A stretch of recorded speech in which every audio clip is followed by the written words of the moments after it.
Major funding for this program is made possible by the Corporation for Public Broadcasting and the annual financial support of viewers like you. Additional funding is provided by the Health Insurance Plan of Greater New York, the Robert Wood Johnson Jr. Charitable Trust, the Vincent Astor Foundation, Rosalind P. Walter, and the Geraldine R. Dodge Foundation.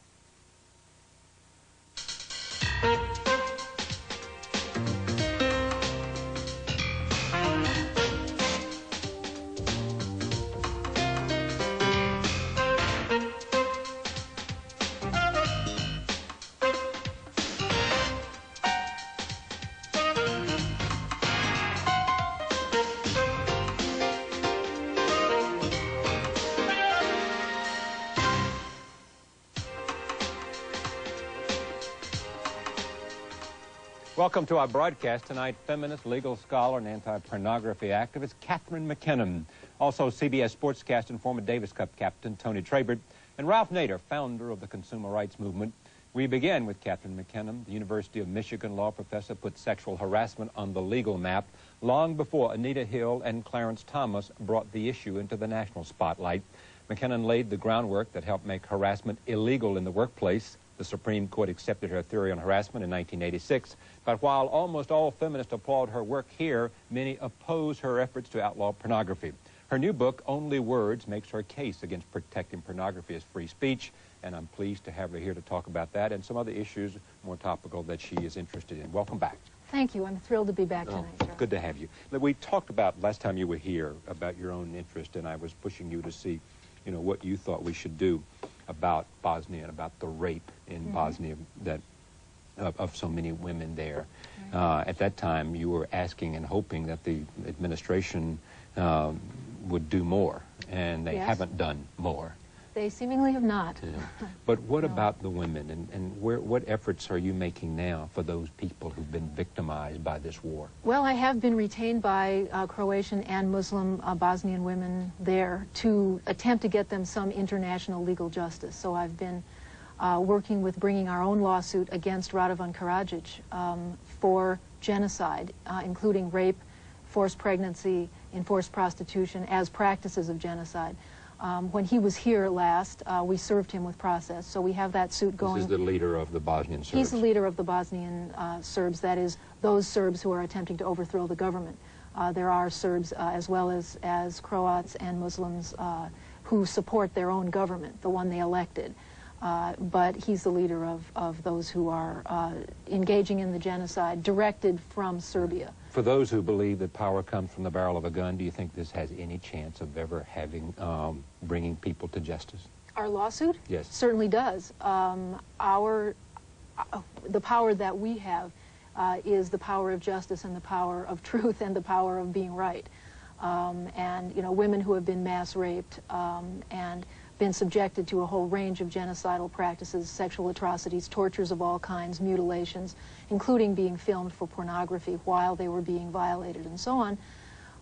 You know, we're in court and we're pursuing it. And you know, the fact that he is a very large thug gives him no legitimacy from our point of view. It gives us a legal claim. But does it give you any opportunity to get his corpus? Well, yes, we have at the moment jurisdiction over this man.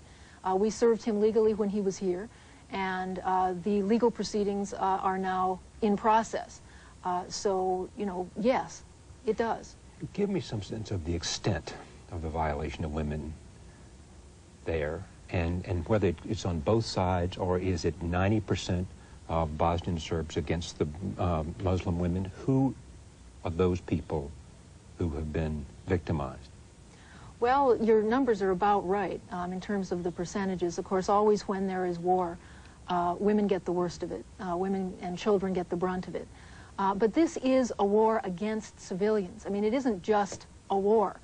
What it is primarily a genocide.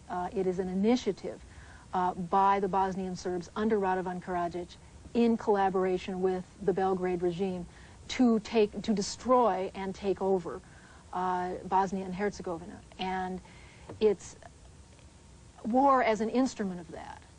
And so what we have then is rape as an instrument of the war, war as an instrument of the genocide, and the genocide being for political purposes in order to, as they say, ethnically cleanse the area, meaning that in the end only Serbs will be left there.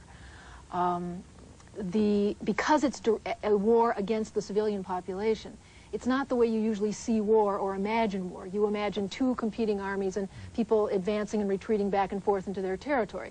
This is simply an onslaught against people. The majority of the civilians die on their doorstep. It isn't defending they're not just dying defending their homes in the usual sense of war, where men go to war and women go to war defending their homeland. They die on their own doorstep. So with a war arranged like that, plus with the rapes being ordered directly as a strategy of this war, for the first time it appears to our knowledge they are being actually ordered to engage in rape, to terrorize the women, to violate the women, to drive them away from their homes, make them never want to go back there, and to shatter and destroy the community and thereby to destroy the people. For those reasons, you have the overwhelming majority of the sexual violations being committed against Bosnian Muslims and Bosnian Croats. Other than some kind of direct American intervention, a direct combination of UN and NATO forces, say, right, was there any other alternative to stop this? Well, it should have been stopped at the outset. I mean, given that the UN voted that there was going to be an arms embargo, right at the point at which it would have helped Bosnia at all, what we've got now is that Bosnia is being prohibited from defending itself by the UN. And also no one, including any of course, the members of the UN or the UN itself, is defending them. And the rationale that's being offered is it will, lengthen the war. What does that mean? What that means is exterminate everybody, and that will make the war get over sooner. So it's at this point, there's still a tremendous amount that can be done to save the people who are left.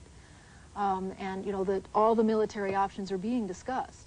But meantime, the world is sitting by and watching the extermination of people, the extermination and the elimination of a democratic country, a multicultural, multiracial country that's trying to survive, and the extermination and elimination of its women as a primary target in doing that. Let me turn now, as powerful as that subject is, to the interest of yours, which is pornography and the battle you have made against pornography. Only Words is a series of lectures. Yes. Potter Stewart, as you know, coined one of the probably more famous phrases to come out of a Supreme Court decision, which he said, I don't know what pornography is, but I know it when I can't define it, but I know it when I see it. How do you define it? Well, Andrea Dworkin, the feminist writer, and I have been working on this subject, as you know, for over a decade, and we actually have a legal definition which has been embodied in law at various points, although those laws have been struck down, but not conclusively, and we define it as sexually explicit materials, graphic, sexually explicit materials that subordinate women through pictures or words. In other words, pornography is what it does. It subordinates women. It's not about what its ideas are or what you think when you see it. And it's not about any kind of trickiness and identification. It's about what the pornography industry makes. Only it makes it, and only it does what it does. Only it promotes rape. Only it requires rape to make it. And how? I'm looking for some sense of understanding of how do you, what makes this pornography and make this not pornography. And is subordination of women the test? Yes. It has to be, first of all, sexually explicit. Right. And it has to be graphic. Not suggested, not implied, not sort of, but not a little seen. bit titillating, but seen, yes, explicitly showing sexual acts. And in addition, it has to actually subordinate women. And what does that mean, subordinate proof. women? Well, our law has several ways that can be done. If a woman is coerced into making the materials, she is being subordinated. And she has a claim against the materials that were made through her rape, through her abuse, through her molestation and violation. Forced to do it in what way? Well, as for example, the woman who was called Linda Lovelace was abducted, coerced, forced to look as though she was having a wonderful time in the film Deep Throat. One way of being coerced is for somebody to put a gun to your head, which you don't see, it's off screen, and say, smile or I'll kill you. Yeah, but these are other crimes too. These are other crimes to force someone to do those kinds of things. Yes, but the pornography is protected speech, Charlie. It doesn't matter what's done to the woman in it. It is protected speech. That's the point. And there's a $10 billion a year incentive now to do that. But to force someone to do something against their will with a gun or some other coercion is against some law. That's right. And it's done on a daily basis with total impunity in this country, in large part because there's massive profits to be made, and the women are made worthless by the doing of it. Let's assume somebody wasn't forced. Let's assume somebody, for whatever reason, wanted to do it as an income provider, to engage in a pornographic film. For the most part, she won't be getting the money. The pimp who's pimping her will be getting the money. Let's assume she will, though. Then move to the second leg of the definition of what makes it pornography and how we see it, and how do you define a woman being subordinated. She won't be bringing a legal action if she wasn't coerced or subordinated in any way to make it. So she's out of the loop. Right. Okay, you've got this very abstract case here of the freely choosing women. Right. For example, as if you've raised a freely choosing black person who decides, you know, now's my lucky day. Today I'm going to choose to be employed cleaning toilets. Okay, that's the equivalent. All right, you call that freedom. Now, it's called freedom when a woman chooses to do it, and it's sex, because people believe that sex is free.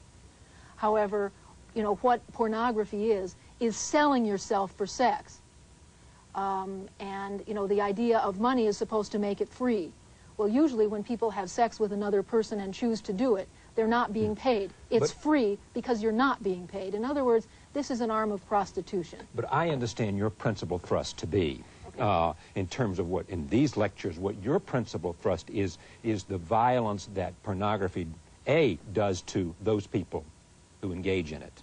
But secondly, what you think it does to people who read it, because it creates an incentive for violence against women by people who read it. Am I wrong on that? No, you're right on that. Okay, and what is the... Women and children are hurt to make it, and not surprisingly, those who enjoy what you had to hurt a woman or child to make, those who enjoy it, who masturbate to it, who experience their sexuality in relationship to it, also live that out on other women and children around them in a whole variety of ways, and there's a massive body of evidence on that. Where do you and your First Amendment friends and the law schools across America who respect you for your work come to loggerheads on the First Amendment issue? Where do you divide with them? Well, constitutional scholars and others who part company with you, while they may be with you and you may be with them on most other issues of I think that first of all, the women and children in the materials are not very real to them, and their abuse is not very real to them, and they are real to me. I've talked to hundreds of them, and I know what it took to make those materials. And the ideas about the First Amendment are not designed to deal with what it took to make the materials. The silencing, the aggression, the whole backdrop of inequality is just not part of how people have thought about the First Amendment. When they think about the First Amendment and freedom of speech, they start with the speech. It already exists. Right, exactly. Right? You know. So the legal jump you want to make is that in this case of pornography, we have to consider what brought those people to being put in a magazine, the unequal on a film. Conditions, all the inequality generally. So hate literature would not have that element for you? It doesn't, generally. That is, you don't generally have to lynch a black person. They don't generally make hate literature about lynching by taking a black person, lynching them, and doing it. They do, however, make pornography of women of color by taking them and lynching them and making it into sex. My impression is that most scholars part company with you in terms of what you, simply because they think that it is censorship to in fact prevent the selling of ideas, to prevent the selling of pornography, and that therefore their sense of the Bill of Rights and their sense of their reading of the Constitution says that as obnoxious as it might be, if it doesn't violate, community standards of obscenity, then it should not be stopped. That is their view, and they Why does that offend you? Well, I'm not offended by it, and offensiveness, is not my issue. Why does that? But we are all discriminated against by it. In other words, that particular view, as applied to pornography, creates a setting in which women are maintained as second-class citizens. What it means is that our torture, our violation, our abuse is when those things are done to us, both in the making of it and through its use, that is transformed in this First Amendment fundamentalism by some magical alchemy into, quote, an idea. It's not an idea. It's a reality. It's a practice. It is being done. Everything about it is being done. It's done to make it, and it's done through its use. It's not, quote, just an idea. Of course, all practices embody ideas and express ideas. When you murder someone, you express the idea you want them dead. When you rape someone, you are expressing the idea, what? That you have contempt for that person. That's an idea. No, okay, it expresses an idea. Yeah. Right? All discrimination expresses an idea of second-class citizenship. No one who stands on the First Amendment would suggest to you that they believe that murder is an expression of an idea that should be protected. That's very interesting, because their theory of the First Amendment doesn't explain why. I mean, take, for example, sexual and racial harassment. It's mostly words. 85–90% of it is. Right. All it is words. It expresses the idea of inequality.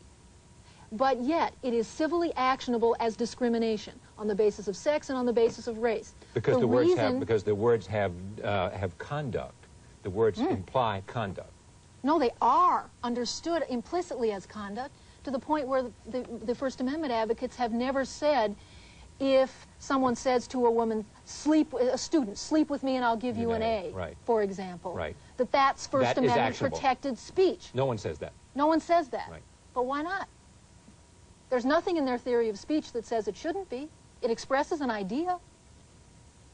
Okay, now make a $10 billion a year industry out of that, including saying things like, rape her, get her, she wants it.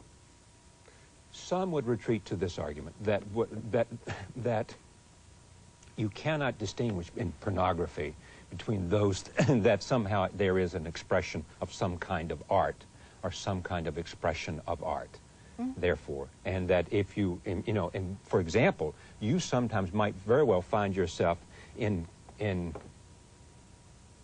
association with Jesse Helms, say.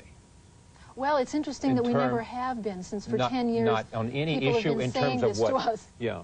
And Jesse Helms has not beat a path to our door, nor has the right generally, or the Christians or fundamentalists or any of them. And if therefore, if he might want to, and the issue for him, for example, and I don't want to speak for him, the issue for him has to do with government funding in many cases. But at the same time, he might find, say, the Robert Mapplethorpe work, much admired in many circles, pornographic to him. Okay, and certainly offensive to his standards. Okay. And would want to censor it. Right. Would want to censor it because he says it violates his own sense of Judeo-Christian standard. Well, sure.